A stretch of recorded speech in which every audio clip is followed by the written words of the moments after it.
দেখুন আজকে হবে চিংড়ির দো পেঁয়াজা। আমি বড় সাইজের পেঁয়াজ চিংড়িগুলোকে ধুয়ে পরিষ্কার করে হলুদ দিয়ে দিলাম আর লবণ দিয়ে দিলাম, ম্যারিনেট করে রেখে দেব। পেঁয়াজ দুটো, এতে দুটো কাঁচা লঙ্কা, পেঁয়াজ আর টমেটো আমি পেস্ট করে নেব। বসিয়ে 2 টেবিল চামচ চিংড়িগুলো আমি ফ্রাই করে নেব। সবের প্রথমে আমি ফোড়ানো পেঁয়াজ, যেহেতু পেঁয়াজের দো পেঁয়াজের চিংড়ির আমার এবার সবের প্রথমে আমি লবণ দেব হাফ চামচ, কাশ্মীরি লঙ্কার গুঁড়ো কালারের জন্য, জিরে গুঁড়ো, আমি আদা রসুন আর কাঁচা লঙ্কা পেস্ট বানিয়ে নিয়েছি 1 চামচ আমি দিয়ে দিলাম। পেঁয়াজ কষানো হয়ে গেছে, এই লঙ্কার পেস্টটা দিয়ে কষানো করে দিলাম।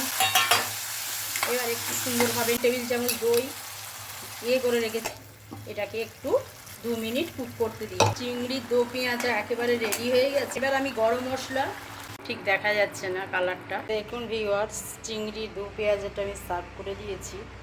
অবশ্যই ট্রাই করবেন, কেমন লাগলো অবশ্যই লাইক কমেন্ট করবেন।